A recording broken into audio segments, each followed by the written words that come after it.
তো চলো দেখা যাক অঙ্কটার মধ্যে কি দেয়া আছে।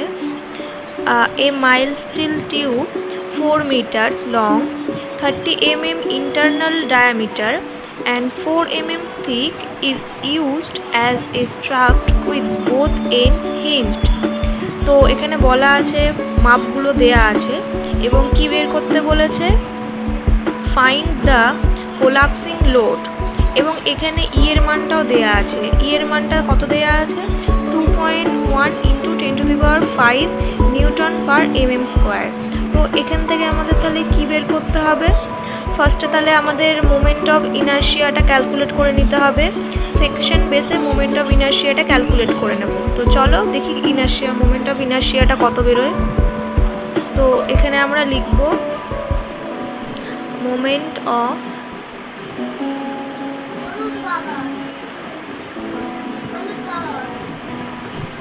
inertia of section। তো এটাকে আমরা কি দিয়ে ডিনোট করি, মোমেন্ট অফ ইনার্শিয়াকে আমরা আই দিয়ে ডিনোট করে থাকি। তো এখানে কি করব, আয়ের সূত্রটাকে বসাবো, π/64 into capital D to the power 4 minus small D to the power 4। এখান থেকে ক্যালকুলেট করে বের করব π/64 ইন্টু, এখানে বড়টার মান কত দেয়া আছে, 38 টু দি পাওয়ার 4 মাইনাস, এখানে ছোটটার মান কত দেয়া আছে, ইন্টারনাল ডায়ামিটার 30 mm। তো এখানে 30 mmটা বসিয়ে দেবো, 30 টু দি পাওয়ার 4। তাহলে এখানে ক্যালকুলেট করে দেখতে হবে মানটা কত আসে। তো আমার ক্যালকুলেটার যেহেতু আগেই করা আছে, তো এখানে মানটা আসবে 92593 mm টু দি পাওয়ার 4। তো এটা হয়ে গেল আমাদের মোমেন্ট অফ ইনার্শিয়ার ক্যালকুলেশনটা। এরপর আমরা কি বের করব, এল বের করব, এল অর্থাৎ ইফেক্টিভ লেন্থ। তো চলো দেখি ইফেক্টিভ লেন্থ বের করা যাক। তার আগে আমরা একটা লাইন লিখে নেব, সেটা হচ্ছে since both ends of the column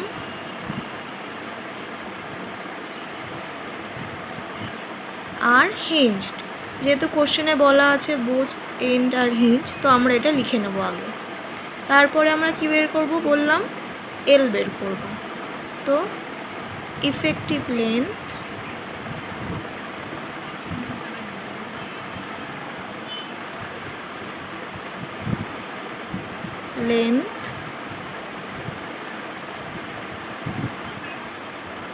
এল, এলটা কত দেওয়া আছে কোশ্চেনে, 4।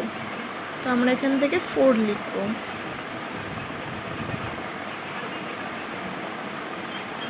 ফোরকে আমরা মিটারে দেওয়া আছে, এটাকে আমরা মিলিমিটারে লিখব। তো 4000 mm। এরপরে কি দেওয়া আছে,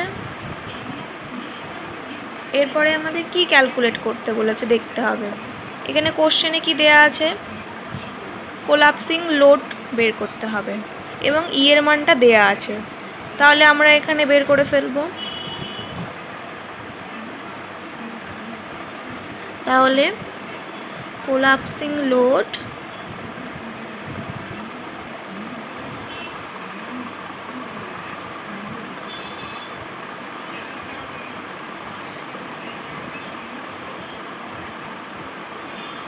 ইজ ইকুয়াল টু, এটাকে আমরা কি দিয়ে ডিনোট করি, পি দিয়ে ডিনোট করে থাকি। তাহলে পি ইজ ইকুয়াল টু, এটা সূত্র হচ্ছে π²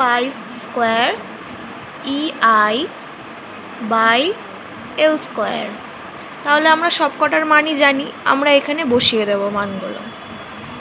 তো π² ইন্টু ই এর মান তো এখানেই দেয়া আছে, দেখো ই এর মান দেয়াই আছে।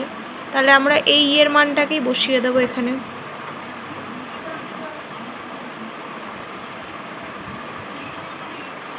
ইন্টু আমরা আয়ের মানটা তো এখান থেকেই পেয়েছি, এই মানটাকে বসিয়ে দেব।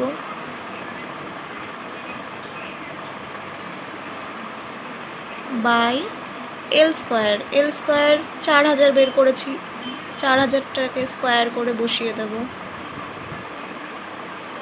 তো এটার মান তোমরা ক্যালকুলেট করে দেখতে পারো, এটার মান হবে 8108। ইউনিট কি হবে? এটার ইউনিট হবে নিউটন। তো এটাই হচ্ছে আমাদের অ্যান্সার।